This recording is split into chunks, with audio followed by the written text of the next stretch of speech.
Hello everyone. Today we're going to talk just a little bit about unit conversion, some problem solving skills, as well as talk about density too. So we're going to keep working through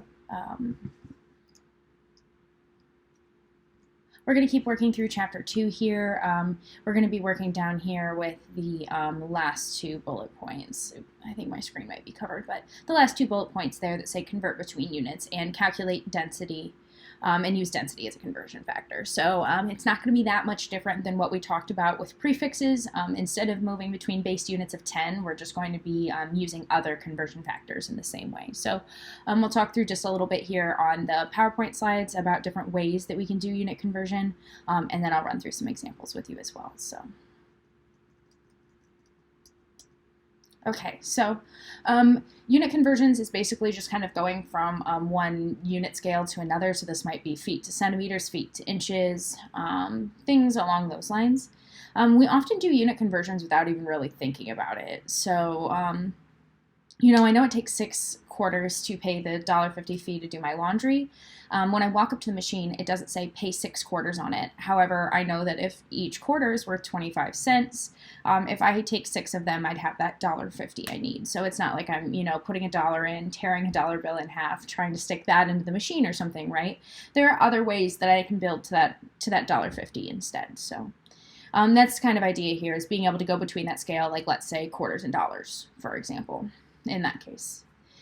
Being able to move between different units is extremely important in chemistry. It's basically all we do is move between these different scales. So if you can master this scale, or master this skill of moving between units and then using different unit prefix multipliers, you will have all the problem solving skills you need to basically get through any problem in chemistry. 9 times out of 10, anytime I'm working through anything, that's all you have to do, is you just have to watch your units and try to do the math that's going to make your units work out, and then it's smooth sailing from there. We talked about this just a little bit when we talked about prefix multipliers, but just to be a little bit more clear, a conversion factor is what we use to move between different units. So it's a ratio that compares two different units. So in our head, we all know when we use the English system that there are 12 inches in 1 foot, but another example going in between different systems might be there are 2.54 centimeters and 1 inch going between the metric system and the English system. So the conversion factor is this ratio, these two values that compare to each other, this equality that exists. That's going to be your conversion factor. And then what I want to say too is that units really work like variables in algebra, so we can use multiplication and division to go between two units.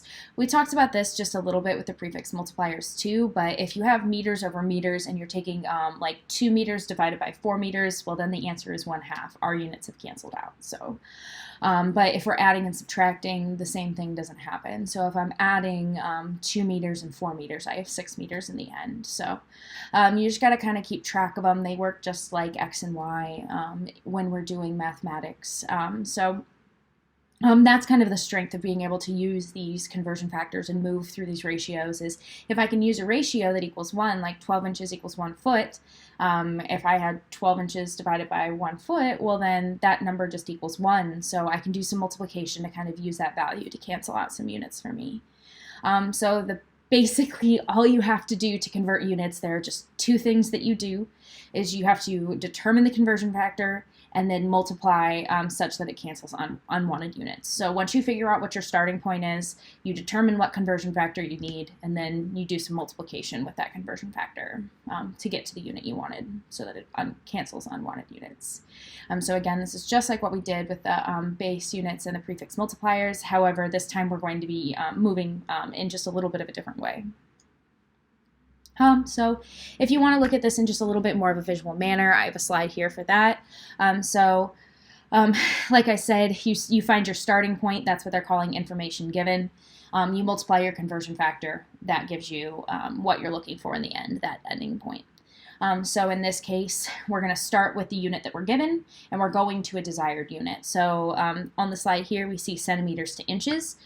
So we're going from that given unit of centimeters, we're going to use the conversion factor to do that cancellation. We see centimeters on top, centimeters on bottom. We know those cancel out. And then we're left with just inches, so we can do our math. We can take 44.7 times 1 inch divided by 2.54, and then you'll have the 17.6 inches in the end. So keep that in mind. That's just kind of how it works if you want to see it in a visual manner written out. But let's go ahead and work through some examples of this. Okay, so now that we have talked just a little bit about unit conversions, let's look at how these are just a little bit different than the prefix multiplier examples that we have done before. So example number 1 says I'm going to take 17 inches to feet. So in that case, remember we have to figure out where we start, what we want our endpoint to be, and then we'll move on from there. So these are, again, pretty straightforward problems where we have 17 inches to feet. So we can see that the most specific pieces of information we're given is that 17 inches. So we've got our start point as 17 inches. Where do we want to go? Our end point is how many feet there are. I don't know my whiteboard got out of frame. Okay, so that's the idea there. So we're looking for our start point and we're looking for our end point, and the reminder that I wanted to show you over here was that units cancel. So if we have the same unit on top, same unit on top, same unit on bottom, they cancel out, just like variables in algebra do. So grams divided by grams is going to be 1. However, units multiply. So if you have the same unit on top, you're going to have grams times grams, which would be grams squared instead. So let's go ahead and continue working through this, remembering that this is the tool that we're going to use to solve our problem. In the end, we're looking for feet. So we start with 17 inches. We're looking for how many feet is 17 inches. So we want to look for a conversion factor that compares inches and feet. And often, again, in the English system, we know that there are 12 inches in 1 foot. So this is going to be our conversion factor.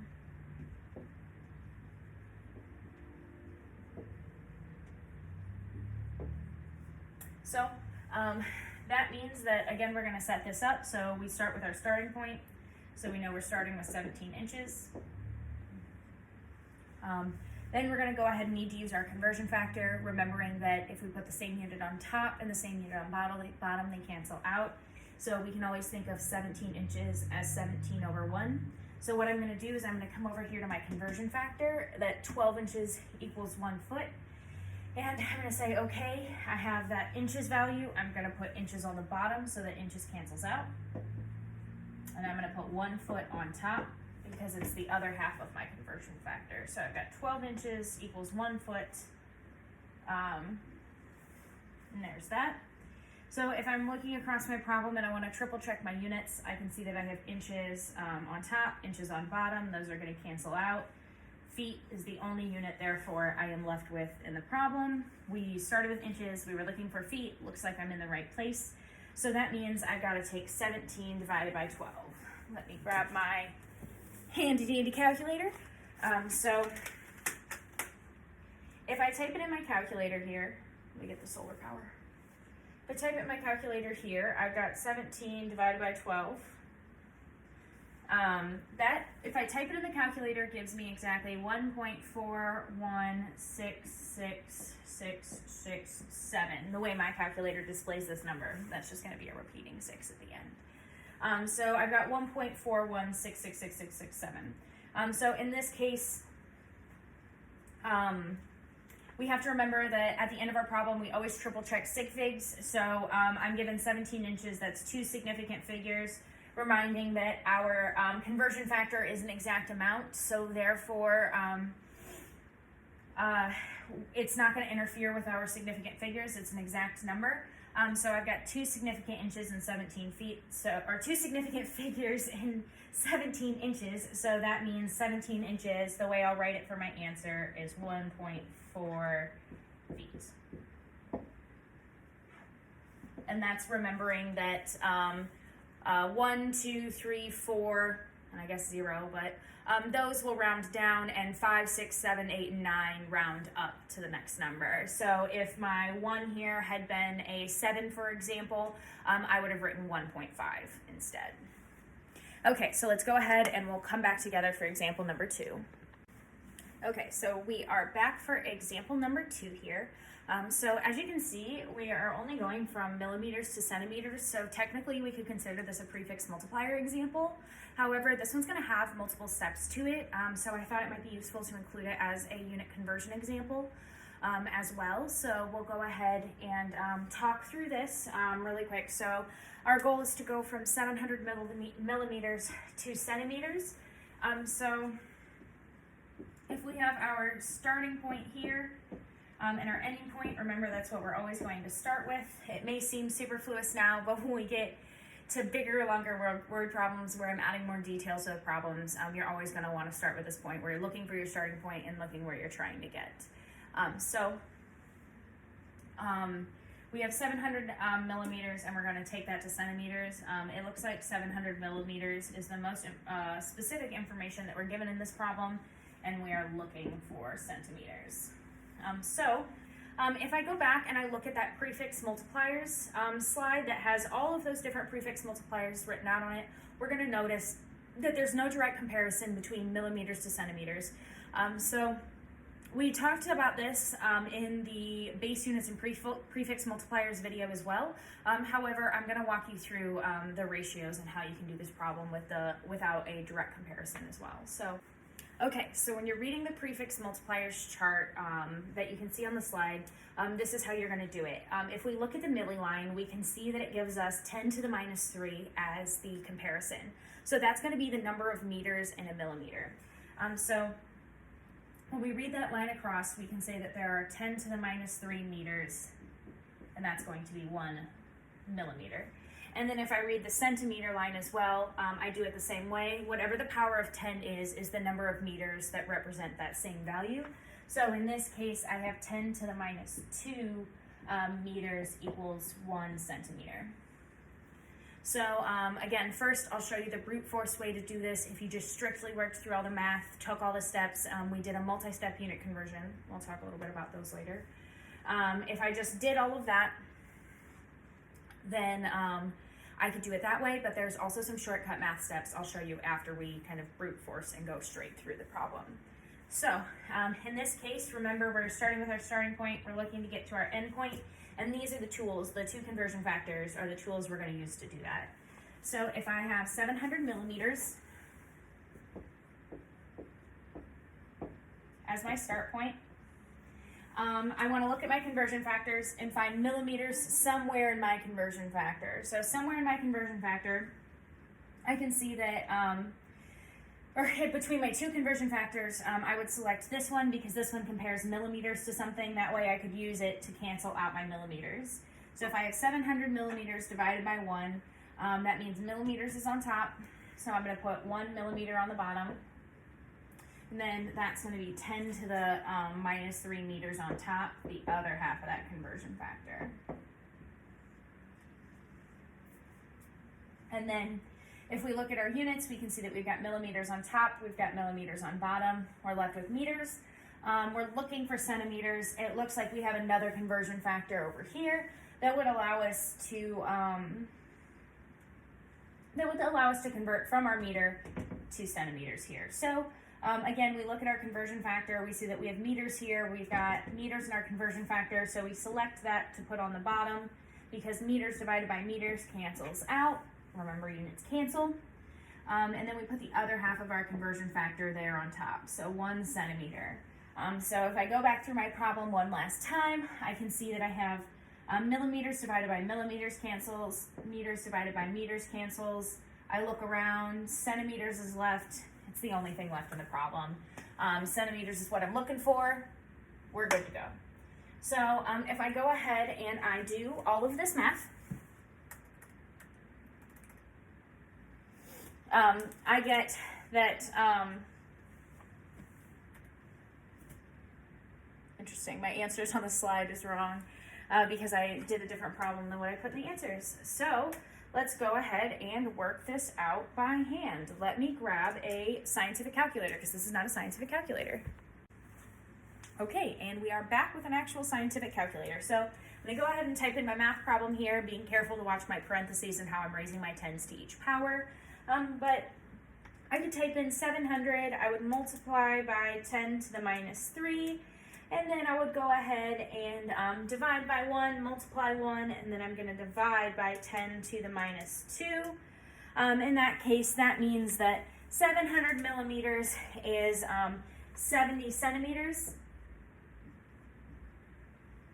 And that's exactly how it came out in my calculator. And in this case, 700 millimeters only has one significant figures. There's no decimal point here, so that those trailing zeros are not significant. So I only have one significant figure. Again, no decimal point, significant figure there. But let's say hypothetically we put a decimal point here. How would that make our answer look in significant figures? That would mean that we actually needed to write something like this instead to represent the same number of significant figures, because we can be certain that it's 70.0 in that case, since it was 700 point. All right, so that is example number 2, brute forced all the way through. Let me go ahead and show you how we could do some tricky math work, just like we did in the prefix multipliers, to do this problem as well. So we can do some work before we even got started with our conversion factors. So in this case, I'm going to divide both sides by 10 to the minus 3 so I can get meters by itself. So that means my conversion factor here is 1 meter equals 10 to the 3 millimeters. If you divide by a negative power, it just becomes the positive of that power. And I'm going to do the same thing over here. I'm going to divide 10 to the minus 2 by both sides. Remember, I'm not using the unit because I want to keep meters on one side by itself. So if I have 1 meter, then I have, again, anything divided by a negative power just becomes a positive power on top. So that means I have 10 to the 2 centimeters. So if you think about it, this really makes sense, right? So 1 meter is 1,000 millimeters and 1 meter is 100 centimeters, right? So when we pull out our yardstick, we flip it over to the meter side. We know that there are 100 centimeters in a meter. So this checks out. So anytime you're working with powers, anytime you're doing like unfamiliar things with fractions as well, it always helps to stop and triple check and think about those things as well. Does my answer actually make sense for what I'm looking for? If I'm going between a big and a small unit, it takes lots and lots of small units, lots and lots of centimeters to make up 1 meter. However, it wouldn't make sense if I was going from meters to centimeters and I got a really, really big number. Or going from centimeters to meters. I would have a very, very small amount of meters in my centimeters. So keep in mind, you're just going to want to make sure that you're looking at the correct scale for what you're doing. So it makes sense. A millimeter is a small unit, so 1 meter would take lots of millimeters to make it up. But it would take a really, really small amount of meters to make up our 1 millimeter. So you can always check by scale. So now that I have this here, we can kind of use, again, what we would call the transitive property in mathematics. Well, if this equals a meter and this equals a meter, they must equal each other. So I could have a new conversion factor here that says 10 to the 3 millimeters equals 10 to the 2 centimeters. So I could work my problem that way now that I'm directly comparing the 2 units that I'm using here. So if there's any point in time where I can make my conversion factors equal the same value, I can just say that those 2 factors equal each other because they equal the same value. So I'd again start with 700 millimeters, as that's our starting point up here. And remember, we're looking to cancel out millimeters. So we look at our conversion factor, we select the side with millimeters. We've got 10 to the 3 millimeters. And then we select the other side just to go on top, 10 to the 2 centimeters. And then I'm going to triple check my answer. If I have 700 millimeters on top, if I have millimeters on top, that means down here millimeters is going to cancel out because it's on bottom. Millimeters on top, millimeters on bottom. Those 2 cancel out. Centimeters is nowhere else in my problem, so it's going to stay. And it's on top. So again, this is going to give me 70 centimeters. Oh, and I guess I have it written as 700 decimal point right now. So we would write it as 70.0 centimeters to keep the correct number of sig figs, because if there's a decimal point, that means the trailing zeros count. So this number has 3 significant figures as well as the number with the decimal point written up here. So that is example number 2. We'll go ahead and come back in just a second here for example number 3. Okay, so we're going to come back here for example number 3. Example number 3 says go ahead and convert 76 pounds to kilograms. So we're going to try to figure out how many kilograms is the equivalent to 76 pounds. So remember, the first thing we do is we figure out our starting point, and we figure out our ending point, and then we'll go from there. So again, our starting point is always going to be the point with the most specific piece of information. So in this case, that is 76 pounds. And then where we're going is the kilograms. We don't really have any information about the kilograms, just that that's what we're looking for. So we've got our starting point, we've got our ending point, and then the next thing we need to do is figure out how we're going to go between those 2 points. So in unit conversions, once you have your starting point, you just got to find the appropriate conversion factors to get from pounds to kilograms.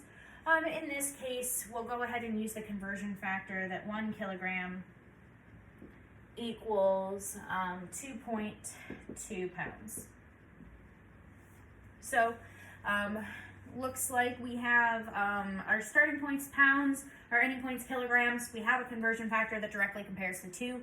Looks like we're ready to rock and roll. So we can say that we have 76 pounds. I'm going to set up my multiplication chart here. So I've got 76 pounds equals how many kilograms? Looks like I've got the conversion factor here where I've got pounds and kilograms.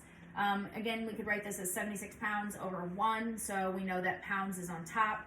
Remember, units cancel. If we have something over itself, it's going to cancel out. So if I put that 2.2 pounds down here, I can put that 1 kilogram there on top. So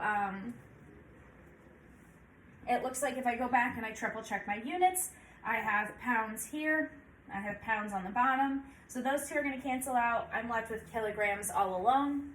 If I go ahead and I type this into my calculator, I've got 76 times 1. I'm going to go ahead and take that number divided by 2.2. So I'm going to take 76 divided by 2.2. If I type that in my calculator, I get 34.545.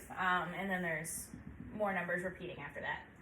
I go back to my problem. I have to triple check the significant figures at the end of my problem. So if I have 76, those are 2 non-zero digits, therefore I have 2 significant figures, and I'm going to have to go ahead and round this number to 2 significant figures as well. Remembering that 1 kilogram equals 2.2 pounds is a conversion factor, and it's an exact amount of counting. So therefore, it doesn't affect our number of significant figures. My number of significant figures here is going to be 2. So I have the number 34.5. 5 and up rounds up, 4 and down rounds down. So 5 is going to round the 34 to 35. So my answer here is 76 pounds is 35 kilograms. So that one's pretty straightforward. It wasn't so many steps in between as the example number 2 was, but we'll do a more complicated example for example number 4 as well. So pretty straightforward, but you know, that's kind of how this is it's meant to be pretty straightforward. So okay, so last example for now, we're going to go ahead and work through example number 4. It wants us to take 1,456 milliliters and turn that number into kiloliters. So we're going to go from a really small unit to a really big unit. So we're expecting to go from this number here to a really big number. So we're going to go ahead and work through this. Remember, always the first thing we start with is what is our starting point. So our start, our end. And our starting point is always the most specific piece of information. The kind of more specific information we're given here is the 1,456 milliliters, and we're looking to take that to kiloliters. So that's the idea of what we got going on here. So this is going to be relative to example number 2 when we're doing kind of prefix multipliers. We're going between bigger and little multipliers on the same metric unit. However, this one just is kind of a little bit more interesting because we're multiplying with a number rather than something like 700 where we can easily see the power of 10 move. I want to use this as an example of how that power of 10 might move when we have non-zero digits. So, okay, so when we're reading our prefix multipliers chart, we always read the row, and it's the 10 to the power multiplied by meters or liters or whatever the base unit happens to be. So in this case, it's liters. So I see that the row with milli in it has 10 to the minus 3, so I know that 1 milliliter equals 10 to the minus 3 liters. If I have kiloliters and I look at the line with kilo, I have 1 kiloliter. The exponent given there is 10 to the 3 liters. So I'm going from a really small unit where 1 milliliters is less than 1 liter to a really big unit where it takes 1,000 liters to just equal one of that. So you can kind of see the comparison scale here. So really quickly, I'm going to go ahead and get liter by itself on both sides so that I can do that kind of quicker math rather than having to do all of it within my unit conversion problem. I'm going to go ahead and divide both sides by 10 to the minus 3 here. So I have 10 to the 3 milliliters equals 1 liter. And then kiloliters over here, I'm going to do the same thing. This time I'm going to divide by 10 to the 3. And if you divide by a positive power, you get a negative power back out. It does the opposite of what the negative does, obviously. So that means I've got 10 to the minus 3 kiloliters equals 1 liter. So I can use the conversion factor that says 10 to the 3 milliliters equals 10 to the minus 3 kiloliters. So that compares the two units that I'm looking for when I look for my starting point and I look for my ending point. So I can go ahead and start with 1, 4, 5, 6 milliliters. And then I'm going to go ahead and use my conversion factor that compares milliliters and liters. So I can say that 10 to the 3 milliliters, I'm going to go ahead and put that on the bottom so that milliliters and milliliters will cancel, remembering that units cancel. And then I've got 10 to the minus 3 kiloliters that is left over, so it goes on top. Milliliters on top, milliliters on bottom. Those guys cancel out. So in this case, I have 1, 4, 5, 6 times 10 to the minus 3. Okay, and then I divide by 10 to the 3. And the answer that I get in that case is 0.001456 kiloliters. Remembering that this still has the correct number of significant figures. It matches this number of significant figures 4 because these are all leading zeros, and leading zeros never count in significant figures. So that was example number 4. That's the last example I'm going to give you for unit conversions right now. However, I'm going to go ahead and go back to the slides and talk to you just a little bit about how unit conversion works in other ways as well. Okay, so we talked a little bit about this as I was working through some of the things up on the whiteboard, but just to make a little bit more clear about what some of our problem-solving strategies are, these are going to be the strategies, or I think it's really only one strategy, that we're going to continue to work through for the entire class. So basically, you figure out where your starting point is, and you got to figure out where you're going. So you sort through the information to find what's a tool, what's a piece of information, what's the question it's actually asking, and then once you get to the end, you just double check you've gotten there. I know this seems really straightforward, but in chemistry problems, we're given lots of numbers, all these conversion factors. You usually have to kind of come up with those on your own in some cases. So it can be really tough. So if you stop every single time, you write down what your starting point is, you write down what your ending point is, and you always write out all of these math problems for unit conversions. Again, I always write them out myself. You're going to be able to make it through, I promise. That's basically what you have to do for every problem in chemistry. If you follow the units, you got your answer. So we call this dimensional analysis. So the units are considered dimensions. So we're saying, oh, we're going to use the dimensions in our analysis. So we're using the units to guide our steps through a problem. So when I'm thinking about these unit conversion factors and how I use them, I'm thinking about how the units are going to push me through the problem. Later on, we'll even have math equations where you can use the units to help you make sure that you're appropriately using the math equation as well. So dimensional analysis and this unit conversion conversion and following units through a problem is the core piece of understanding that you have to make it through any of the math and chemistry. So there's kind of a procedure that you can follow to do this. So you sort the given information first and foremost. What is a tool like a conversion factor or an equation or something like that? Which piece of information is your starting point? And then I didn't write it here on the slide, but you should also always know where you're going. Like when you get to the end, what is your end result supposed to be? Is it a number? Is it a pair of numbers? What is the unit on that number? How many significant figures is that number potentially going to be? If you can start to sort through some of that information and hold it in your head as you're going through the problem, that's kind of one of the tricks in chemistry too. From there, once you've sorted through the information, you should start to strategize. So how are you going to get from starting point to end point? Do you have all the tools you need? Because when we were working through the examples, I didn't write the conversion factors on the slide. I had to go look for them in the prefix multipliers chart or online or pull them from my head like 12 inches in 1 foot, for example. Do you need a math equation? Do you have you balanced the chemical reaction? These are all different things that you'll have to figure out along the way. So you're going to sort through the information. You're going to use the information that you're given to develop a strategy of how you're going to work through the problem. And then from there, you'll actually solve. You'll do the work.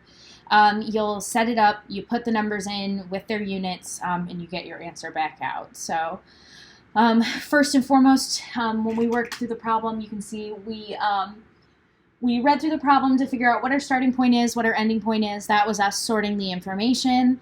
We strategized. I went and looked for the conversion factors I need and did some manipulation of the conversion factor before we even got that far. And then I actually solved. That would be the step where I put it into my fraction multiplication and I actually got an answer in the end.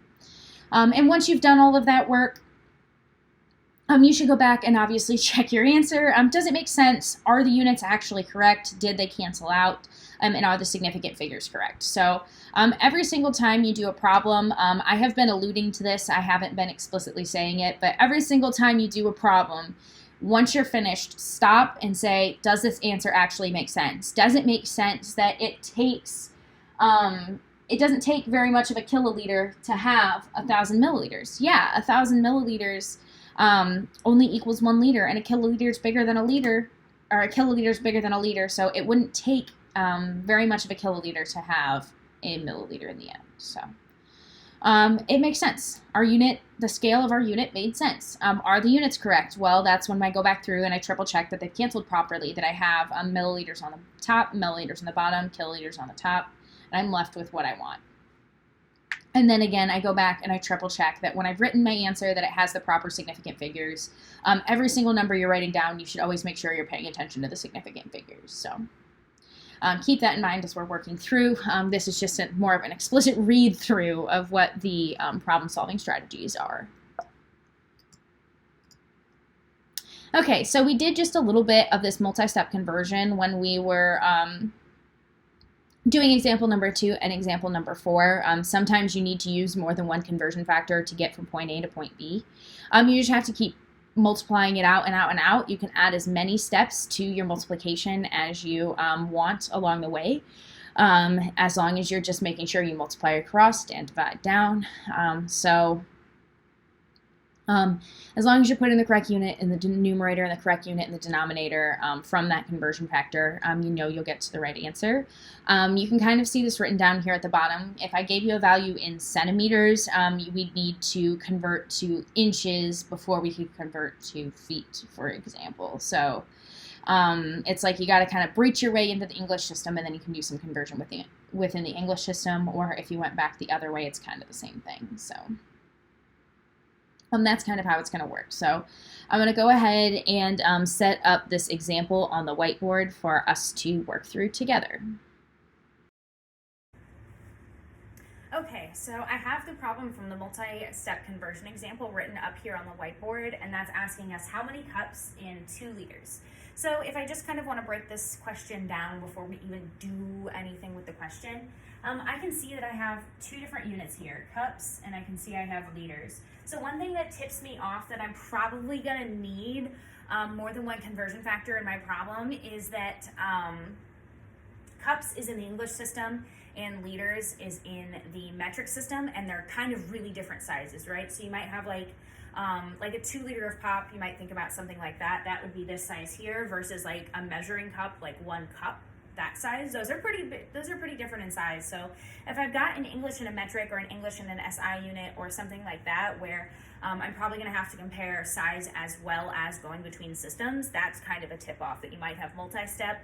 Or if you have 2 metric prefix multipliers that aren't directly comparing to a base unit, that might be an example of a multi-step conversion problem, and things like that. So here we're going to go cups to liters. On the slide, for example, they were going centimeters to feet, things like that. So let's go ahead and work through this problem here. So the first things first, I have my starting point and my ending point. We always look for those first. So this is asking how many cups in 2.00 liters. So my starting point is always the most specific piece of information in the problem, which in this case is 2.00 liters. And then how many cups in the end, so we don't know how many cups, so that's what we're looking for.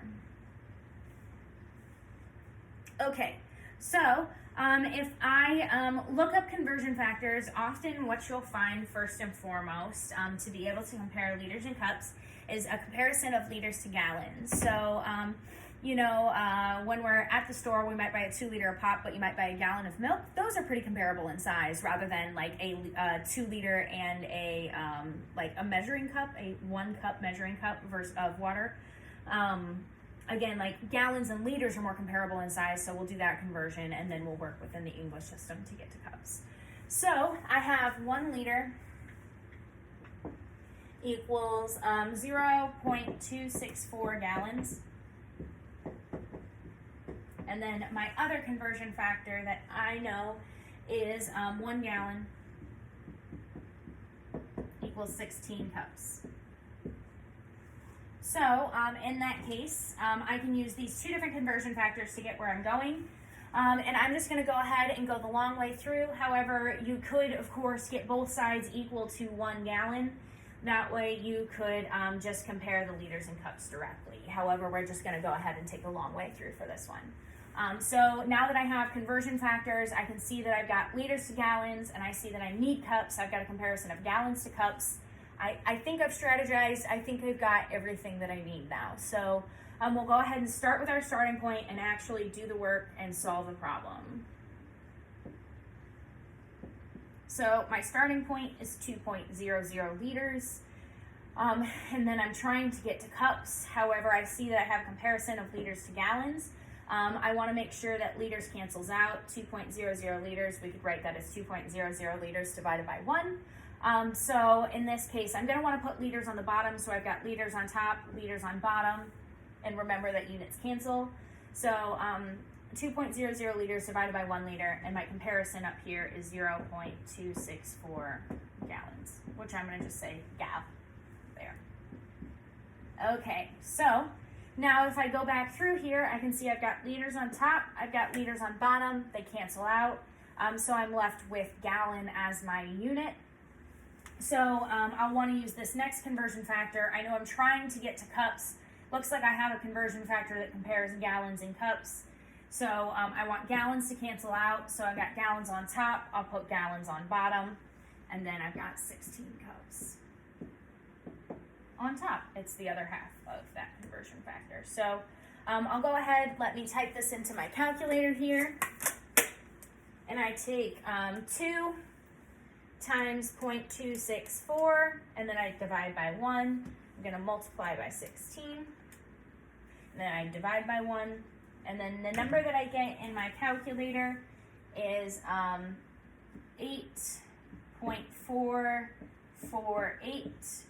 However, remember there are 3 things that we check at the end of every problem. That is, does my answer make sense? Would it make sense that it would take 8 cups to make 2 liters? Yeah, a cup is smaller than a liter. It'd take a lot more cups to make up 1 liter. The second thing I check is, do I have the correct units? So if I triple check my answer here, do I have the correct units? I have liters divided by liters, those cancel out. I've got gallons divided by gallons, those cancel out. I'm left with cups on top. Cups is what I'm looking for. It looks like I've got the right unit. And then we always have to check the significant figures as well. So if we look at our problem, it's written as 2.00. That number has a decimal point in it. It's 2.00. So then we know that that has three significant figures. If it has a decimal point, then we know that the trailing zeros are significant. 2.00 has three significant figures. We get to 8.448. We need to round that to the proper number of significant figures. So 3 sig figs, that means this is the number I'm going to round to.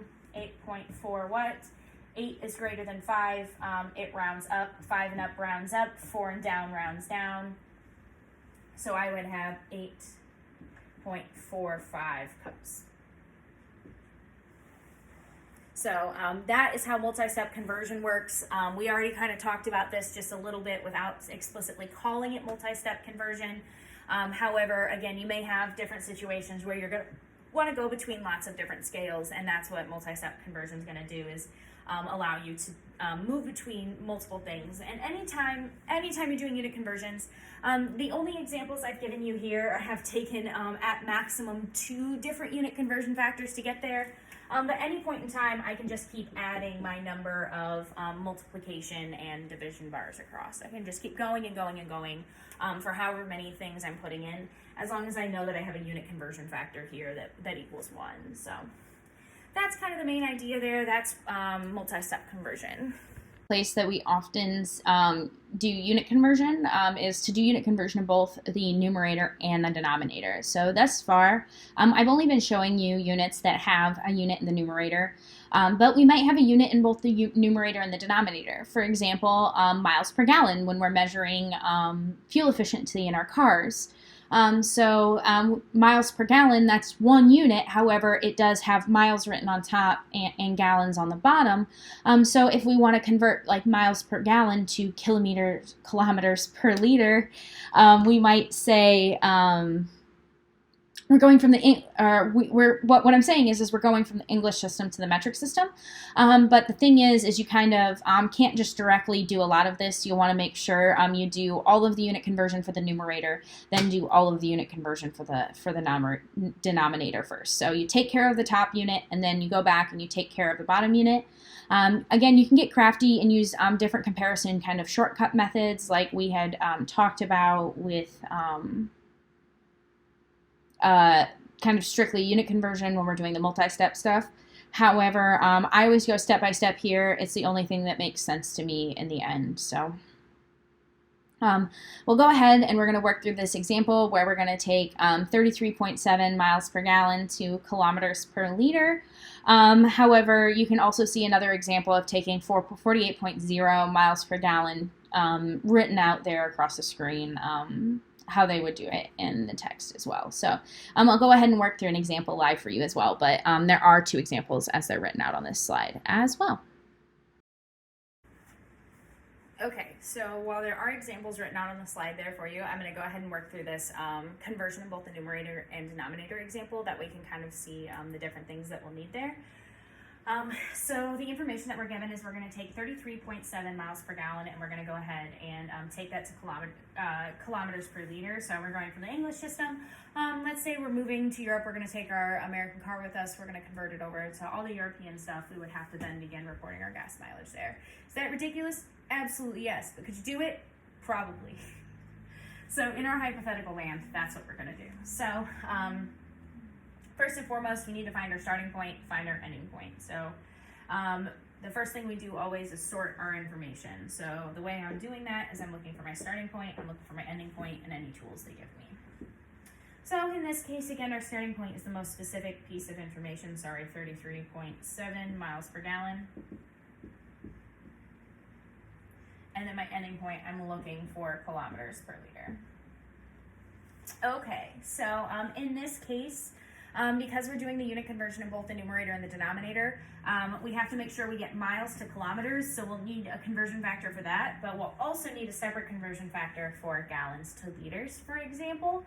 The conversion factor for miles and kilometers is there is 1.609 kilometers in 1 mile. And then if I'm looking for that conversion factor with gallons and liters, I have 1 gallon equals 3.785 liters. So those are the two conversion factors I'm going to need. I can see that, 1 mile, my bad. So I can see that the thing that I'm looking for to convert on the top, I'm going to take care of the top first, take care of the bottom second. However, if I look at this, I've got a direct comparison between miles and kilometers, which is what I'm looking for on the top. And then there on the bottom, I'm looking for a comparison between gallons and liters. And it looks like I have a conversion factor that does that for me too. So now that we've sorted, we've strategized, we've made sure we've had all the right tools, let's go ahead and solve through this problem. So in this case, I have 33.7 miles per gallon. Ooh, let's write that differently. So I've got 33.7 miles per gallon. So I could totally write it the way I've been writing it this whole time with this slash like this. However, let me show you a different way to write it that's exactly equivalent but helps us work through these unit conversion problems just a little bit better. So in this case, I would say something like 33.7 miles for every 1 gallon. So I know that what this number is telling me that is if I have 1 gallon of gas, I can drive 33.7 miles. So that's kind of the way we might say this here. So you could say you've got 33.7 miles in 1 gallon. I can say I got 1 gallon, I can drive 33.7 miles. That's what our unit conversion factor is telling us there. So, in that case, I need to figure out where I'm going. So I'm trying to go from 33.7 miles per gallon to kilometers per liter. So in that case, when I'm trying to do this conversion in both the numerator and denominator, I take care of the unit in the numerator first, and then I take care of the unit in the denominator second. So in that case, I'm just going to leave gallons alone for right now. It's going to hang out on this end, and I'm just going to take care of miles. So I have this conversion factor here that compares kilometers and miles. I want miles to go away, so I put miles on the bottom, remembering that units cancel if they're on top and on bottom. And then my conversion factor is 1.609 kilometers. So if I go ahead and I check out where I'm at this point, I've got miles on top, miles on bottom. Those go ahead and cancel out, and I'm left with kilometers on top. Boom. I'm looking for kilometers on top in the end. I think I'm on a pretty good track here. So in that case, I can keep working my way across, and I say, okay, I've got kilometers on top, but if I look at what unit's actually written here, it's kilometers per gallon. I'm not looking for kilometers per gallon, I'm looking for kilometers per liter. So let's go ahead and convert that gallon. So I'm going to use the second unit conversion factor I have written here, and then I'm going to go ahead and use that to convert from gallon. So in this case, remember, I want gallon to cancel out. Here's the tricky part. If I want gallon to cancel out, I need gallon on top and gallon on bottom. So if gallon is already on the bottom, I have to choose to put gallon on top over here. So that means I have 1 gallon, so that I've got gallon on top, gallon on bottom, and then the rest of the conversion factor follows on the other half of the fraction. So if I go back and triple check my units, I start with miles per gallon. I multiply by kilometers per mile. Okay, so my miles again cancel out.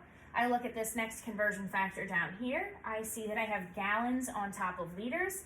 If I look at this, I have gallons on top, I have gallons on bottom. Those are going to go ahead and cancel out, which means it looks like I'm left with kilometers on top and liters on bottom there. So that's what I'm looking for.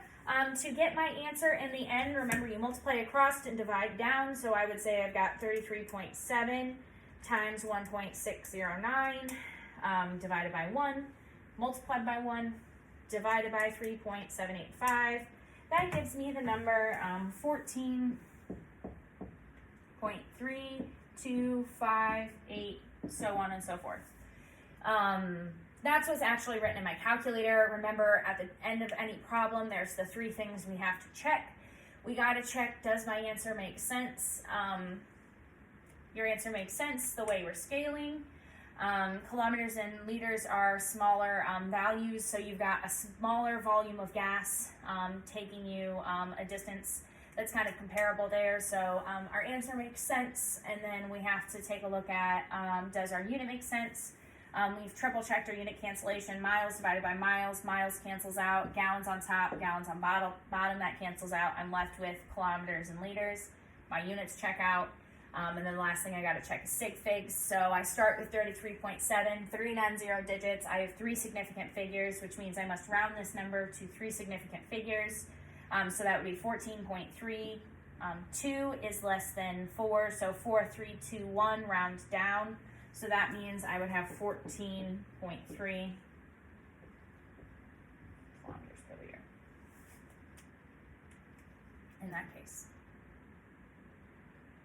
So that's how we work through those conversion when we have both something in the numerator and denominator. We always take care of the numerator first and then take care of the denominator. Okay, so the last thing we need to talk about in this lesson is density. So density is a property of different materials. It's going to represent the amount of mass per volume. So why do we make planes from aluminum, not steel? We think, oh, you know, my steel building that I live in is much stronger than the aluminum can I drink out of. Why am I going to make a stinking airplane that's meant to protect people out of just make it a tin can, an aluminum can, instead of making it out of steel, which, you know, might be more protectful or make the plane more robust. We do this because aluminum is less dense, which makes it lighter than steel. So if you take the same amount of material to make an aluminum plane as you would to make a steel plane, there would just be less mass in the same amount of material. So the atoms in the end, we'll talk about this in more detail, but the atoms that make up aluminum are smaller than the atoms in the end that make up steel. So there just isn't as much mass in the same amount of material, so it makes the plane lighter. It just literally has less stuff to it, which allows the plane to fly. If we had steel planes, we couldn't actually get that ratio of lift to push the plane off the ground. Aluminum is what helps enable that, is because it's lighter. So again, density is the amount of mass per the amount of material. You might think about this as how oil and water, when they float on each other, the oil is less dense than the water, so that's why the oil floats on top. There's other reasons why they don't mix. Don't make a mistake there. However, the oil floats on top because the oil is less dense than the water is, so it's just a lighter material. We think about that too when we have helium balloons for a birthday party. If we have helium balloons for a birthday party, the reason helium balloons float is because helium is lighter than the general density of air, so it's just got a lighter material inside it, therefore it sits on top of the heavier material in the end. So that's just the kind of idea, is a density is a comparison of amount of mass per material. And it can be calculated in an equation where we'd say density is mass divided by volume, so we might use that and say, okay, if the material is this dense, it has this ratio of density. How much mass would it take to make this much volume, or how much volume would it take to take this much mass? Problem down here at the bottom, we see that density equals mass divided by volume. So in this case, they've taken 27.2 grams. They're dividing it by 22.5 milliliters to get 1.21 grams per milliliter. However, this kind of looks like a conversion factor, doesn't it? So 1.21 grams per milliliter, that number is going to equal 1. So I can multiply milliliters over to the other side, so I could say 1.21 grams in this solution is what fits in 1 milliliter, so that's kind of going to be equal to 1 milliliter in the end. So that's kind of the idea that we have going on here. So again, we can use this as a conversion factor as well. So that can give us an answer of, let's say, how much mass we need to make a certain volume of solution.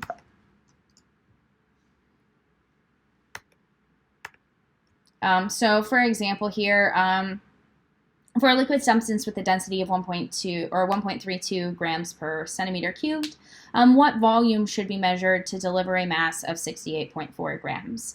So let's say this is sugar water, for example. So I put 1.23 grams of sugar into 1 centimeter cubed of water. That's kind of what we're saying here. So I want to know how much sugar water it would take so that in the water there were 68.4 grams of sugar. I'm going to go ahead, I'm going to set up at the whiteboard so that we can work through this problem together. But for example, it's written here on the screen for you as well. You can see that we're going to need to go from grams per centimeter cubed, and then we'll need to move from centimeters cubed to milliliters. So we're given that ratio of 1 centimeter cubed to 1.32 grams, as I talked about before. So again, we're going to use that piece of information, and we're going to convert the centimeters cubed to milliliters. That's what I'm trying to say here. So really, in the end, that's what we got going on. So I'm going to go ahead, I'm going to set us up the whiteboard so that we can do this problem out. Okay, so let's go ahead and work through this density example. And again, so the idea is here, we're trying to figure out if we have sugar water, if we had a certain volume of water, we evaporated out all the water, what volume would be needed to have 68.4 grams. So that's the idea here. So let's find our starting point. Let's find our ending point. And let's go ahead and sort through the pieces of information that we're given. So this problem's a little bit different than what we've done before. We're actually given kind of two really specific pieces of information. So we're given this piece of information here that says 68.4 grams, and we're also given a density. So which one should be my starting point? How do I decide that? Well, the thing is that one of these pieces of information is kind of more specific than the other. In this case, I'm talking about a liquid, let's say again sugar water, with a density of 1.32 grams per centimeters cubed, okay? That could be any amount of that liquid, that could be lots of different liquids, that could be anything. All we know about it is that this is the density, that's the density of the liquid. So it's a piece of information there. However, if I compare it to this 68.4 grams, that 68.4 grams is pretty specific to my problem. I want to know I want to know something that compares to this piece of information, but I'm just kind of handed this piece of information. So I'm looking at this and I'm saying, okay, I've got 68.4 grams. That's really specific to my problem here, versus this isn't as specific to this problem. It's just telling you about the liquid in the problem. This is really actually getting down to the nitty-gritty of what we're looking for, or the starting point for what we're looking for. So in this case, my starting point is 68.4 grams. And my ending point, I'm looking for how many milliliters. So ending is question mark milliliters. And then in this case, we're given a tool in our problem, and our tool is that density, D equals 1.32 grams per centimeter cubed.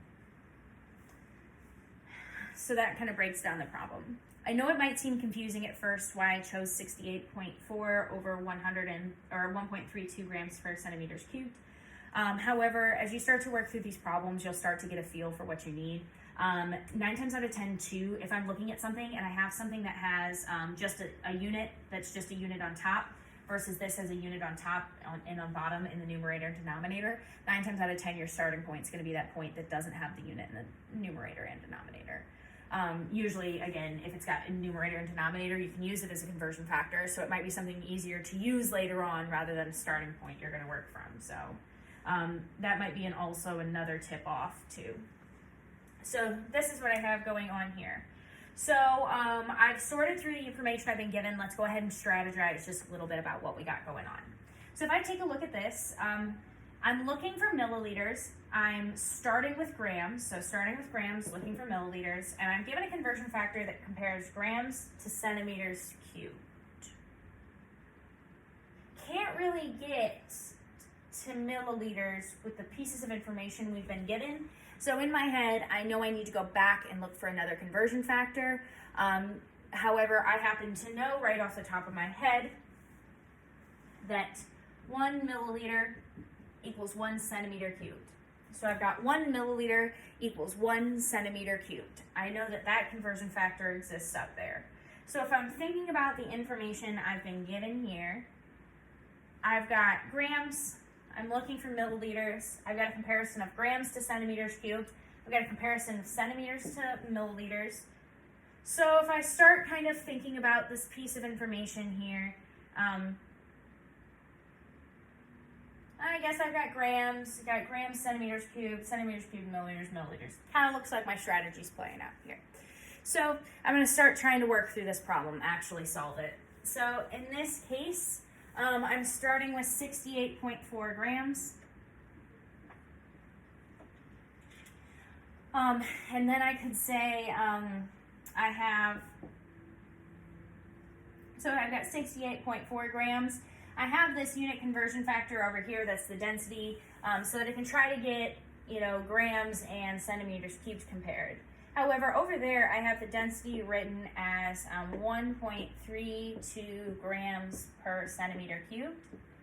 Another way that you could write this number, of course, is 1.32 grams divided by centimeters cubed, or 1.32 grams for every 1 centimeter cubed. So all three of the way I've written the numbers here are equivalent. It just kind of puts emphasis on different pieces of information when I write them different ways. So the one piece of information I'm going to look at here, I think that makes it easiest to look at a unit conversion factor, is to look at it like this. So I can say that for every 1.32 grams I have, that's going to take up 1 centimeter cubed. So I can use that information to compare grams to centimeters cubed. So in this case, I want grams on the bottom because I have grams on the top here. 68.4 grams divided by 1, we could say. So I want to compare that, so I'd put 1.32 grams on the bottom, and I'd put 1 centimeter cubed on the top, so that I know my grams cancel out. So you can always just flip these fractions, that's no problem, no big deal. So as long as you're making sure your units cancel. From there, I see that I am at centimeters cubed as my only unit, so I have grams divided by grams. I'm left with centimeters cubed. However, I'm not looking for centimeters cubed, I'm looking for milliliters. So in that case, I'll compare my milliliters to centimeters cubed with that second conversion factor. I've got centimeters cubed on top. I want to put centimeters cubed on bottom, therefore, so then I'll put 1 milliliter on top, which is going to give me my answer in the end. So if I have 68.4, I would multiply by 1, divide by 1.32, multiply by 1, divide by 1. The answer that I get is 5.18181, and so on and so forth. I've double checked my units. Grams cancel out. Centimeters cubed cancels out. I'm looking for milliliters. I've got milliliters in the end. So that's there. My answer, it looks like it makes sense if I'm going, if I need 68.4 grams and I've got 1.32 grams per milliliter, I'm going to have a very similar amount of volume as I am mass by this ratio of 1.32 to 1. They're not going to be very different. So my number makes sense. Last thing I got to do is round the sig figs. 68.4 and 1.32 are the two numbers we're given. 1.32 and 68.4 both have 3 significant figures, all 3 non-zero digits. So I'm going to round this number to 3 significant figures. So that means my number is 51.8. 1 is a number that makes the 8 stay the same. It rounds down. So I'd have 51.8 milliliters would give me the mass that I need. So that's how we might work through the problem one way. Let me go ahead and erase here, and then I can show you another way that we might work through the problem. So this is an example of how you can work through any problem, basically in chemistry, any problem, if you can just work through the unit conversion. So we did this setup this way as a unit conversion. However, let's see if there's another way we could set up this as well. So we're still going to have the same starting point. We're still going to have the same ending point. So I'm not going to change that. However, I might change how we talk about this, okay? So we also have another piece of information here that we're given as well. So if I went looking for a second tool, when I'm doing dimensional analysis and I'm following my units, the next tool that I went looking for specifically was a unit conversion factor. However, another way that I might do this is look for a mathematical equation as a tool. So I know that density is mass over volume. Amount of stuff per amount of area that stuff takes up. So maybe I could use this equation as a tool instead of using another unit conversion factor right off the bat. So let's see how this might work. So my density is 1.32 grams per centimeter cubed. Oh, I'm so sorry. Let me write out the equation before we start doing the work. So let's see how we might work through this in just a little bit more of a traditional mathematical manner. So I have an equation that says density equals mass divided by volume. And let's see what we can do. Let's see where that takes us. The density that I might plug in would be 1.32 grams per centimeter cubed. The mass that I have is 68.4. And I'm going to divide that, and I'm going to get some sort of volume out of there. So if I'm solving this for volume, I'm going to solve for this variable. I'm going to multiply both sides by volume to get volume out of the denominator. Volume on top, volume on bottom, those cancel out. So that means I have volume times 1.32 grams per centimeter cubed equals 68.4 grams. I could divide both sides by this number here. I'm going to divide this side by 1.32 grams per centimeter cubed. And I'm going to do the same thing over here. And then I'm going to show you some really, really, really tricky math. When I say tricky, I don't mean hard. I mean tricky as in trickster-like. So we're going to divide this side by 1.32 grams per centimeter cubed.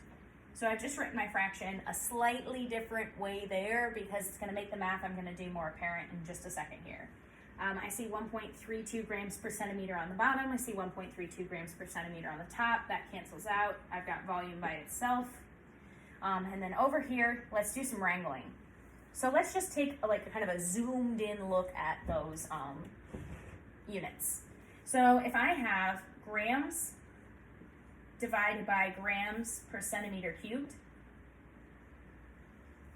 I can do something really tricky mathematically here. So anytime I see that I've got, a numerator and in the denominator there's a fraction, that number equals, let me write it down here, I'm not gonna have enough space. This number up here, that number, when I write that unit like that, that could be written as grams times centimeter cubed divided by grams. So anytime you see a fraction in the denominator, you just flip the fraction and put it in the numerator. That's how it works. So if I see down here, I've got grams divided by centimeters cubed, I could rewrite my unit here and I could say something like volume equals, I'm going to go ahead and take care of the numbers. So I'll take 68.4 divided by 1.32. Oh yeah, that's right. That gives me that 51.8 number, and I know that it needs 3 sig figs from what we talked about before, so we're just going to leave it at that. So we've got 51.8, and then I could write my unit like the way I've written it over here. So I could say grams times centimeter cubed divided by grams. However, we can see that our unit simplifies just a little bit more, where we can cross out the grams, and our volume now equals 51.8 centimeters cubed. And then we can do just a quick unit conversion down here, remembering that 1 centimeter cubed equals 1 milliliter cubed, or 1 milliliter. So I could say centimeter cubed times, set my equation back up here. I'm sorry this is at the bottom, but I'm going to multiply and divide by 1. We'll be fine. So centimeter cubed down here at the bottom, put 1 centimeter cubed on the bottom of the denominator, or in the denominator on the bottom of the fraction, 1 milliliter on top, using again this conversion factor as we did before. And then we're going to get that same value, that 51.8 milliliters. So there are a couple of different ways. Of course, you can do any problem. Anytime we talk about this, I always let you know you can do it whichever way makes the most sense to you. So please, if it makes sense to do it like you're doing a math problem, do it like a math problem, convert the unit at the end. If it makes sense for you to do a dimensional analysis and follow the units all the way through like me, go for it. I'm in. So always make your choice, choose what you want to do, but that's just a couple of different ways you could work through that density example.